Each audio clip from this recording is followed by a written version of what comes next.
الکسی ناوالنی معروفترین تنقیدگر حکومت روسیه است. این منقد کرمل برای تلاش آشکارسازی فساد در کشورش و تنقید پوتین بارها بازداشت و زهرآلود شده مورد حمله قرار گرفته است.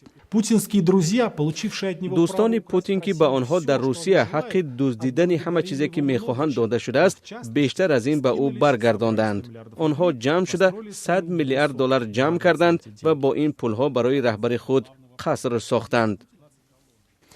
یک ماه بعد از این نوار ناوالنی را به زندان پوکروف بردند. کرمل ادعای او را رد کرد. ناوالنی به 2.5 سال زندان محکوم شده است. در محبس او از درد شدید پای و پشت شکایت می‌کند. او اعلام کرد که پزشکان برایش کمک طبی نمی‌رسانند و 24 روز گرسنه‌نشینی کرد.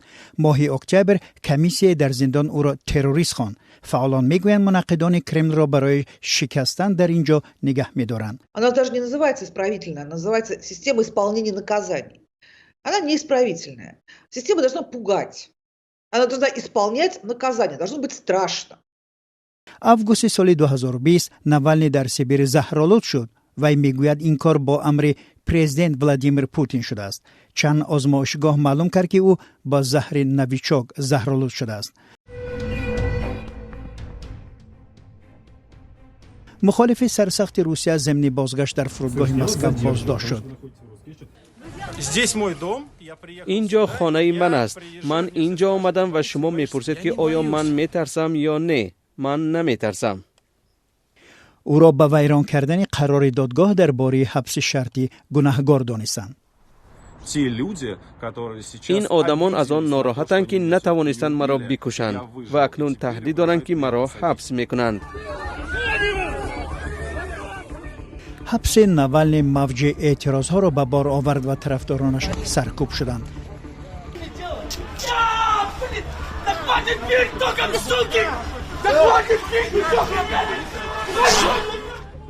هزارها نفر بازداشت شدند. امریکا، اتحاد اروپا و کانادا ضد روسیه تحریم‌ها جاری کردند. کی آدمان را به حبس میگیرد؟ پوتین. کی آدمان را زندانی میکند تا غارت کند؟ پوتین. در 10 سال اخیر در اعتراضهای سیاسی زیر رهبری ناوالنی 10,000 نفر جمع می آمد. آنها از افزایش پاره‌خوری و حکمرانی طولانی پوتین ناراضی بودند.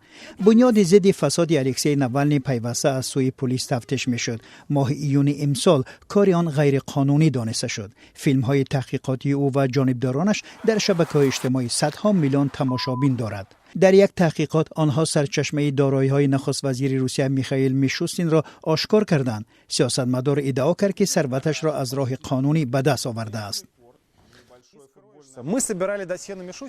ما درباره میشوستین از سال 2015 هم معلومات جمع آوردیم. چرا؟ زیرا همیشه میدانستیم که او دزد و پاره‌خور است. ما تمام سند و دلیل و نام و نسب‌ها را داریم. حالا ما به شما درباره آن نقل میکنیم که شخص دوم روسیه کی شد. از سال 2011 تا حال ناوالنی بیش از 10 بار حبس شده است و اعلام داشت که در انتخابات پرزیدنتی سال 2018 با پوتین رقابت می‌کند، ولی پرونده‌های جنایی که به گفته او از جانب کرمل راه اندازی شدند او را از این حق محروم کرد.